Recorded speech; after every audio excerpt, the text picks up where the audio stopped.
வணக்கம் teachers. Dead சைக்காலஜிக்கு தொடர்ந்து நம்ம வீடியோஸ் கொடுத்துட்டு இருக்கோம். அந்த வகையில இன்னைக்கு நம்ம பார்க்க போற டாபிக் நுண்ணறிவு. சரிங்களா? நம்ம சேனலுக்கு இப்பதான் நீங்க ஃபர்ஸ்ட் வர்றீங்கன்னா மறக்காம சப்ஸ்கிரைப் பண்ணிக்கோங்க.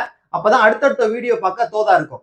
நுண்ணறிவு நுண்ணறிவு அப்படின்னா ஃபர்ஸ்ட் நம்ம டெஃபினிஷன் படிக்கணும். நுண்ணறிவுனா என்ன? நுண்ணறிவு என்பது கருத்தியல் சிந்தனை திறன், எபிலிட்டி ஃபார் அப்டிராக்ட் திங்கிங். இதுதான் நுண்ணறிவுக்கான வரையறை. சரிங்களா? இது ஜென்ரலானது. இது போக வெஸ்லர் வந்து ஒரு ஸ்டேட்மெண்ட் சொல்லியிருக்காரு. ஓகேவா? யாரு? வெஸ்லர். இந்த உளவியலாளர் ஒரு ஸ்டேட்மெண்ட், அதாவது நுண்ணறிவுக்கு ஒரு வரையறை டெஃபினிஷன் கொடுத்திருக்காரு. இந்த டெஃபினிஷன் தான் பலரால் ஒப்புக்கொள்ளப்பட்டது அப்படின்னு சொல்லியிருக்காங்க. சரியா? என்ன சொல்லியிருக்காரு பாருங்க. நோக்கத்தோடு செயல்படல் 1, பகுத்தறிவோடு சிந்தித்தல் 2, திறமையாக சூழ்நிலையை சமாளித்தல் 3. இந்த 3ம் சேர்ந்த ஒரு கூட்டு செயலாற்றல், அதுதான் நுண்ணறிவு அப்படின்னு சொல்றாரு. ஓகேவா? ப்ரீவியஸ் இயர் கொஸ்டின் நீங்க எது வேணாலும் எடுத்து பாருங்க. இன்னைக்கு இந்த வீடியோ நீங்க பாத்துட்டு இருக்கீங்க, இந்த வீடியோல இருந்து ஒரு கொஸ்டின் கண்டிப்பா இருக்கும், இல்லாம இருக்கவே இருக்காது. சரிங்களா? அந்த அளவுக்கு ரொம்ப முக்கியமானது. அதுலயும் எஸ்பெஷலா ஒற்றை காரணி, இரு காரணி கோட்பாடு, பல்காரணி கோட்பாடு, சோ இந்த மாதிரி எல்லாமே இந்த ஒரே வீடியோல வந்துடும். சரிங்களா? சோ கவனமா பாருங்க. அடுத்தது ஒற்றை காரணி கோட்பாடு, இத முடியரசு கொள்கை அப்படின்னு சொல்லுவாங்க. இத சொன்னவர்னா பீனே. நல்லா கவனிங்க. பீனே நுண்ணறிவு ஈவு என்ற ஒற்றை மதிப்பை கொண்டு நுண்ணறிவை அளவிட முடியும் அப்படின்னு சொல்லியிருக்காரு. இந்த ஒற்றை காரணி கொள்கை இன்னைக்கு ஏற்றுக்கொள்ளப்படவில்லை. சரியா? இன்று ஏற்றுக்கொள்ளப்படவில்லை அப்படின்னு சொல்லியிருக்காங்க. அப்ப நீங்க ஞாபகம் வச்சுக்க வேண்டியது, ஒற்றை காரணிக்கு இன்னொரு பேரு முடியரசு கொள்கை. சொன்னவர் யாரு? பீனே. இதை வந்து நுண்ணறிவு ஈவை வச்சுதான் சொல்றாங்க. அடுத்து இரட்டை காரணி. இரட்டை காரணி கோட்பாடு, இது ஸ்பியர்மன் சொன்னவர். சரியா? இதை சொன்னவர் ஸ்பியர்மன். எப்ப? 1904 வெளியிட்டார். சரிங்களா? இது புள்ளி விவர இயலின் வழி எழுந்தது. ஞாபகம் வச்சுக்கணும். இரட்டை காரணி கோட்பாடுனா ஸ்பியர்மன், வருஷம் 1904. இது புள்ளி விவர இயலின் வழி எழுந்தது. அடுத்தது நுண்ணறிவு, அதாவது இந்த இரு காரணி கோட்பாடுன்னு சொல்றீங்களா, 2 காரணி. அது என்னென்ன காரணி அப்படின்னா பொது காரணி, இன்னொன்னு சிறப்பு காரணி. பொது காரணியை ஜெனரல் ஃபேக்டர் ஜின்னு சொல்லுவோம், சிறப்பு காரணியை ஸ்பெஷல் ஃபேக்டர் எஸ்ன்னு சொல்லுவோம். சரியா? இது வந்து நோட்டேஷன். ஜி எஸ்ங்கிறது நோட்டேஷன், குறியீடு. காரணி என்ன? இது வந்து இரு காரணி கோட்பாடு. அப்ப 2 காரணி இருக்கு டீச்சர்ஸ். அதுல ஒன்னு பொது காரணி, இன்னொன்னு சிறப்பு காரணி. அடுத்தது தார்ண்டைக்கோட பல்காரணி கொள்கை. சரிங்களா? தார்ண்டைக்கோட மல்டி ஃபேக்டர் தியரி. இப்ப பல்காரணி கொள்கை யாருன்னு கேட்டா தார்ண்டைக்கு. ஒற்றை காரணி கோட்பாடு யாரு? பீனே. இரு காரணி கோட்பாடு ஸ்பியர்மன். பல்காரணி கோட்பாடு தார்ண்டைக்கு. அடுத்து குழு காரணி கொள்கை, குரூப் ஃபேக்டர். இதுக்கு தான் 3 பேர் மொத்தம். குழு காரணி கொள்கைன்னு சொல்லலாம், காரணி பகுப்பு கோட்பாடுன்னு சொல்லலாம், அடிப்படை உளத்திறன்கள் கோட்பாடு அப்படின்னு சொல்லலாம். சரிங்களா? எப்படி சொன்னாலும் ஒண்ணுதான். இந்த 3 பேரும் ஒன்னதான் குறிக்குது. என்னது? குழு காரணி கொள்கைக்கு இன்னொரு பேர். இதெல்லாம் 3 ஒண்ணுதான். சோ இதுல குழு காரணி கொள்கை, இந்த குழு காரணி கொள்கை சொன்னது யாரு அப்படின்னா தர்ஸ்டன். சரியா? இந்த கொள்கையை வெளியிட்டவர் யாரு? தர்ஸ்டன். உளத்திறன்கள் தங்களுக்கிடையே ஒரு அடிப்படை அம்சத்தை கொண்டுள்ளன. உளத்திறன்கள் தங்களுக்கிடையே ஓர் அடிப்படை அம்சத்தை கொண்டுள்ளன. எந்த தியரியில? குழு காரணி கொள்கையில. தர்ஸ்டன் 7 வகை அடிப்படை திறன்களை கண்டறிந்தார். நல்லா கவனிங்க. குழு காரணியில மொத்தம் எத்தனை? 7 வகை அடிப்படை திறன்களை கண்டறிகிறார். என்னென்ன அப்படின்னா 1 இட ஆற்றல், 2 புலக்காட்சி திறன், 3 எண்ணாற்றல், 4 சொல்லாற்றல், 5 நினைவாற்றல், 6 ஆராய்ந்தறியும் திறன், 7 சொல்வேக திறன். சரிங்களா? அப்ப மொத்தம் 7 வகை அடிப்படை திறன்களை கண்டறிந்தார். யாரு? தர்ஸ்டன். எந்த கொள்கையில? குழு காரணி கொள்கையில. சரிங்களா? குழு காரணி கொள்கை இல்லைன்னா குழு காரணி கோட்பாடு, எது வேணாலும் சொல்லலாம். கொள்கை கோட்பாடு எல்லாம் ஒண்ணுதான்.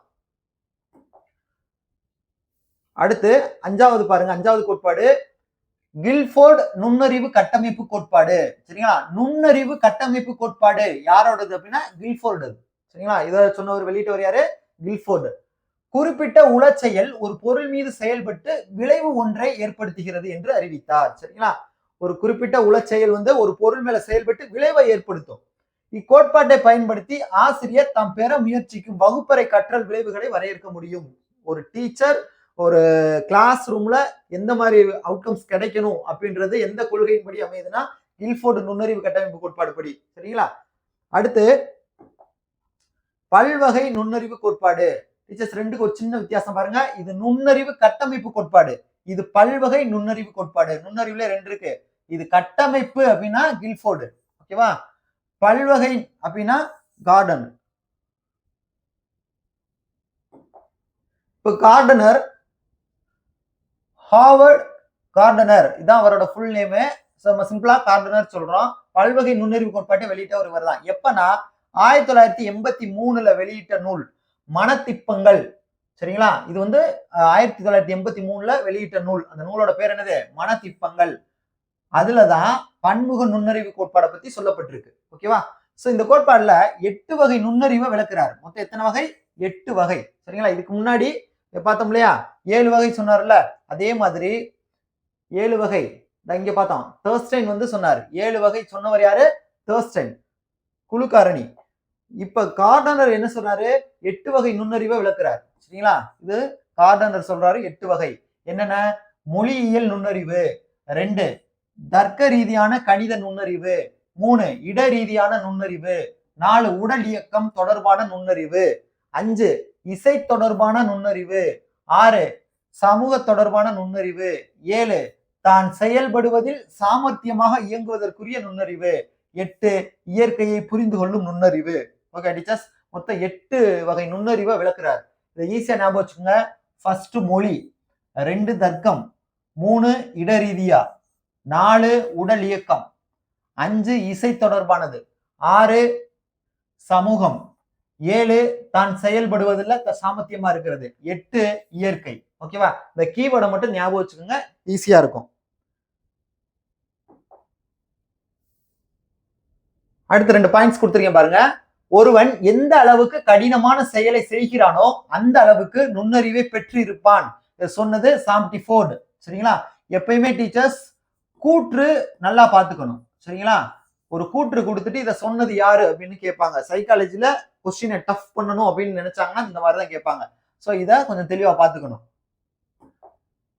மன சோதனைகளும் அளவிடுதலும் என்ற நூலின் ஆசிரியர் கேட்டல். சரிங்களா? மன சோதனைகளும் இந்த கொஸ்டினுமே முக்கியம்தான். மன சோதனைகளும் அளவிடுதலும் என்ற நூலின் ஆசிரியர் யாரு? கேட்டல்.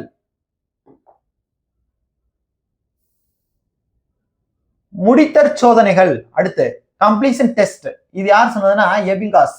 ஓகேவா? முடித்தற் சோதனைகள் யாரு? எபிங்காஸ். எது யாரு சொன்னது? இதை மட்டும் ஞாபகம் வச்சுங்க, டக்கு டக்குன்னு முடிச்சிடலாம். இது மனத்தின் உயர்நிலை செயல்களை அளந்தறிய உதவும் சோதனை. அப்ப முடித்தற் சோதனை எதுக்கு? மனதின் உயர்நிலை செயல்களை அளந்தறிய உதவும் சோதனை. எடுத்துக்காட்டு, ஒரு கதையில் விடுபட்டுள்ள சொற்களை இட்டு நிரப்புதல். சரிங்களா? ஒரு கதையில விடுபட்ட சொற்களை இட்டு நிரப்புதல். அடுத்த பாயிண்ட் பாருங்க. நுண்ணறிவு சோதனையை உருவாக்கியதோடு நுண்ணறிவை எண்களில் அளவிட முற்பட்டவர் யார் அப்படின்னா பீனே, ஆல்ஃபிரட் பீனே. நுண்ணறிவின் உண்மை இயல்புகளை ஓரளவு அறிந்து அளவிட்டவர். உங்களுக்கு முக்கியமான பிராக்கெட்ல கொடுத்துட்டேங்க. சரிங்களா? நுண்ணறிவு சோதனையை உருவாக்குனது மட்டும் இல்லாம அதை எண்களில் அளவிட முற்பட்டவர் யார் அப்படின்னா ஆல்ஃபிரட் பீனே. பீனேவை தொடர்ந்து ஸ்டெர்ன் இருக்காரு நுண்ணறிவுக்கு. அடுத்த பாயிண்ட் பாருங்களேன். ஸ்டெர்ன், பீனே சொல்லியிருந்தாரு இல்லையா, அதே மாதிரி நுண்ணறிவுக்கு ஸ்டெர்ன் சொல்லியிருக்காரு. இவரோட நுண்ணறிவு ஈவு சூத்திரம், அதாவது ஐக்யூன்னு சொல்லுவோம், இன்டெலிஜென்ட் கோஷன்ட், ஐக்யூ என்ன அப்படின்னா ஃபார்முலா மன வயது பை கால வயது இன்டு 100. ஓகே டீச்சர்ஸ், இது எல்லாம் மன வயதா இருந்தாலும் சரி கால வயதா இருந்தாலும் சரி ரெண்டுமே மாதத்துல இருக்கணும். சரிங்களா? மாதங்கள்ல இருக்கணும். அதான் கொடுத்துருக்காங்க. நுண்ணறிவு ஈவு ஈக்குவல் டு மன வயது பை கால வயது இன்டு 100. இங்கு மன வயது கால வயது மாதங்களில் குறிப்பிடப்பட வேண்டும். சரிங்களா? ஸ்டெர்ன் வந்து நுண்ணறிவு ஈவு சூத்திரம் சொன்னாரு. ஸ்டெர்ன் மட்டும் இல்ல, ஸ்டெர்மன் அப்படின்றவரும் நுண்ணறிவு ஈவுக்கான இதை பத்தி சொல்லியிருக்காரு. சரிங்களா? ஸ்டெர்மன் அப்படின்றவரும் நுண்ணறிவு பத்தி, அதாவது ஐக்யூ இன்டெலிஜென்ட் கோஷன் பத்தி சொல்லியிருக்காரு. அடுத்து நுண்ணறிவு சோதனை வகைகள் பாருங்க. நுண்ணறிவு சோதனை வகைகள், இது தனிநபர் சோதனைகள், தொகுதி சோதனைகள் என பிரிக்கப்படுகிறது. ஃபர்ஸ்ட் தனிநபர் சோதனைகள்.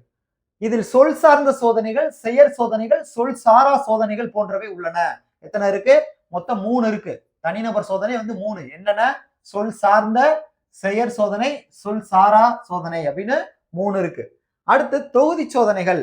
இதுல சொல் சார்ந்த சோதனை, சொல் சாரா சோதனைகள் இருக்கு 2. ஓகேவா? 2 வகையா இருக்கு.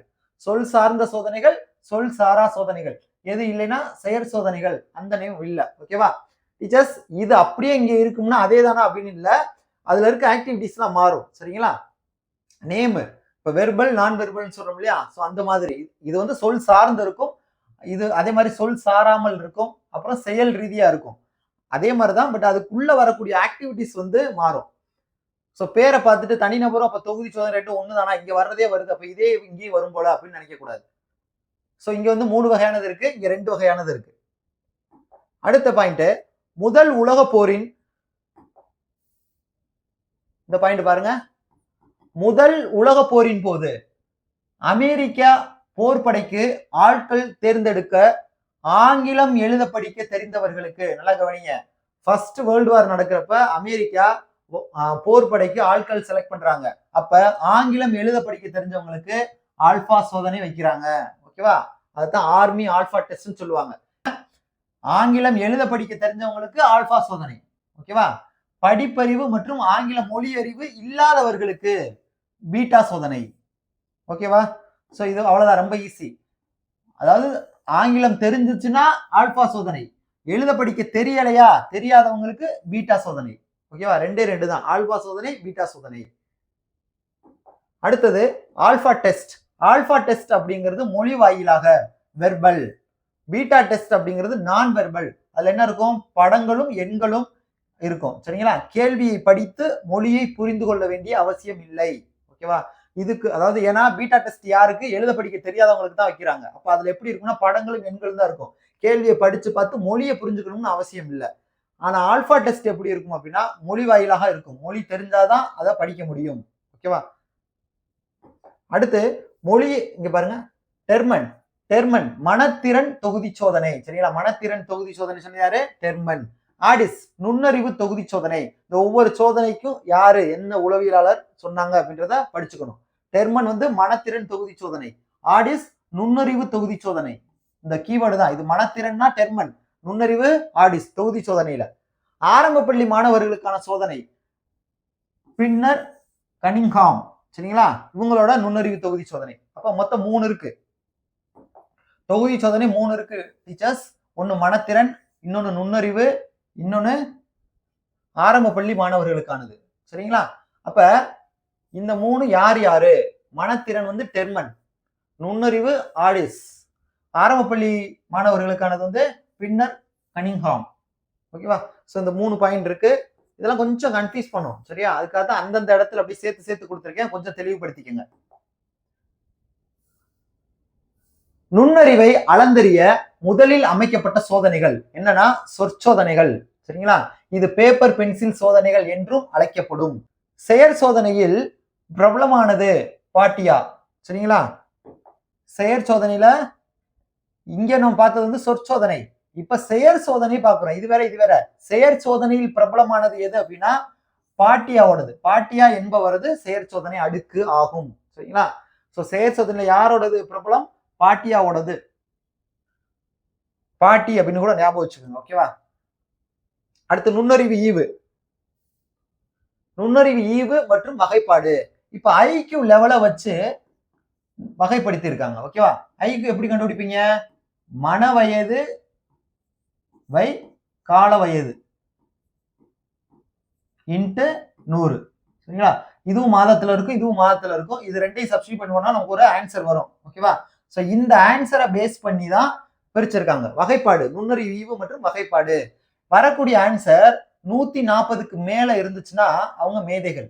சரிங்களா, 120ல இருந்து 139 வரைக்கும் இருந்தா மீத்திறன் மிக்கவர்கள், 110ல இருந்து 119 இருந்தா திறன் மிக்கவர்கள், 90ல இருந்து 109 இருந்தா சராசரி திறன் படைத்தவர்கள், 80ல இருந்து 89 இருந்தா பின்தங்கியவர்கள் இல்லைன்னா மெல்ல கற்போர், 70 to 29 இருந்தா அவங்க வந்து மந்தமானவர்கள். ஓகே டீச்சர்ஸ், இதே மாதிரி இந்திய உளவியலாளர் டாக்டர் ரைஸ் அவரும் நுண்ணறிவுக்கு ஒரு வகைப்பாடு சொல்லியிருக்காரு. அது நோட்ஸ்லயே லாஸ்டா கொடுத்துருக்கேன். டீச்சர்ஸ், இப்ப நீங்க பாத்துக்கிட்டு இருக்க இந்த எல்லா நோட்ஸும் பிளஸ் ப்ரீவியஸ் கொஸ்டின் 2012ல இருந்து லாஸ்ட் வரைக்கும் நடந்த எல்லா ப்ரீவியஸ் கொஸ்டின்ஸும் பிரிண்டட் புக் ஃபார்மெட்ல நம்மகிட்ட கிடைக்கும். சரிங்களா, ஏன்னா மொபைல்லே பார்த்து படிக்கிறது கஷ்டம், புக் இருந்தா நமக்கு ஈஸியா இருக்கும். ஸோ இந்த புக் உங்களுக்கு வேணும் அப்படின்னா 9585992871 இந்த நம்பருக்கு வாட்ஸ்அப் பண்ணுங்க. ஓகே டீச்சர்ஸ், அடுத்த பாயிண்ட் பாருங்க, நுண்ணறிவு பரவல். இத இயல்நிலை பரவல்னு சொல்லலாம். சரியா, நுண்ணறிவு பரவல் இயல்நிலை பரவல் ஆகும். அடுத்து நுண்ணறிவு வளர்ச்சி 15 வயசுல முடிவடைஞ்சிரும் அப்படின்னு பீனே சொல்றாரு. நுண்ணறிவு வளர்ச்சி 16 வயசுல முடிவடையும் அப்படின்னு டெர்மனும் மெரிலும் சொல்றாங்க. நுண்ணறிவு கெழுவில் மாற்றம், அதாவது பிளக்சுவேஷன் இன் ஐக்யூ என்ற கருத்தை ஆய்வு மூலம் கூறியவர் ஹவுசிக். ஓகேவா, 150 குழந்தைகளை வச்சு சோதனை பண்ணியிருக்காரு. இதுல பெய்லி, ரிச்சர்ட்ஸ் போன்றோரும் இதே கருத்தினை ஆய்வு முடிவுகளாக தெரிவித்துள்ளனர். என்னன்னு, நுண்ணறிவு கெழுவில் மாற்றம் இருக்கும் அப்படின்னு சொல்லிட்டு.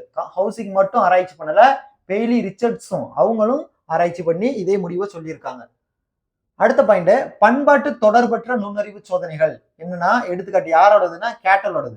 கேட்டல் உருவாக்கிய நுண்ணறிவு சோதனையும் ரேவனோட உருவ அமைப்பு தொடர் சோதனையும், இது ரெண்டுமே பண்பாட்டு தொடர்பற்ற நுண்ணறிவு சோதனைக்கு எடுத்துக்காட்டு. அதாவது கல்ச்சர் ஃப்ரீ டெஸ்ட்னு சொல்லுவாங்க. ஓகேவா, எது கேட்டலோடது, ராவனோடது, அவங்க 2 பேர் உருவாக்குனது, ரெண்டுமே பண்பாட்டு தொடர்பற்ற நுண்ணறிவு சோதனைகள். அடுத்து ஆக்கத்திறன். ஆக்கத்திறன் பழைய எண்ணங்களை புது வடிவத்தில் அமைப்புற செய்தல். ஆக்க சிந்தனையின் படிநிலைகளாக, அதாவது ஆக்க சிந்தனை எத்தனை படிநிலைகள், 4 படிநிலைகள் இருக்குன்னு கிரஹாம் அலிஸ் சொல்றாரு. என்னென்ன, ஆயத்தம், உள்வளர்ச்சி, உள்ளொளி, தோன்றுதல், சரிபார்த்தல். ஓகே டீச்சர்ஸ், குவி சிந்தனை அப்படிங்கிறது செங்குத்து சிந்தனை.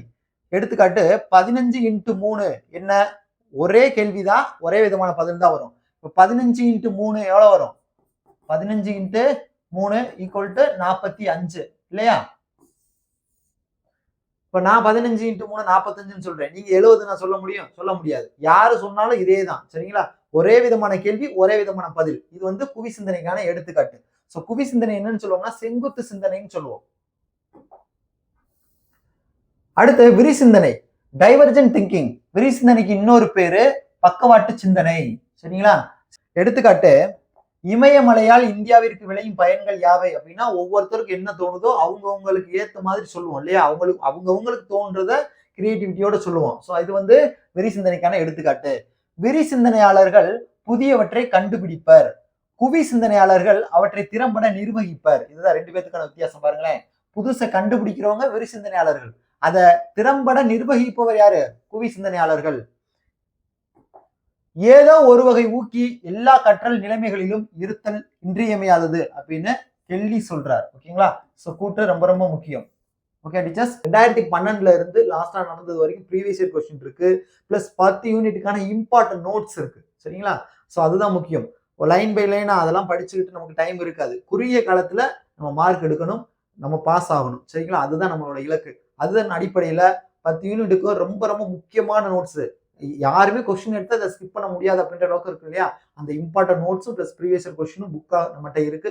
ஸோ இந்த புக் வேணும் அப்படின்னா 95 85 99 28 71 இந்த நம்பருக்கு வாட்ஸ்அப் பண்ணுங்க. ஓகேவா டீச்சர்ஸ்? ஸோ அடுத்த கிளாஸ்ல ரொம்ப ரொம்ப முக்கியமான டாபிக் மாஸ்லோவோட படிநிலை தேவைகள் நம்ம பார்க்கலாம். சரிங்களா, இதுவும் ரொம்ப ரொம்ப முக்கியமான டாபிக். ஸோ ஒவ்வொரு கிளாஸுமே நம்ம பார்த்து நம்ம கொடுத்துக்கிட்டு இருக்கோம். ஸோ தொடர்ந்து நம்ம சேனலுக்கு ஆதரவு கொடுங்க. உங்கள் வெற்றிக்கு நாங்கள் பொறுப்பு. நன்றி.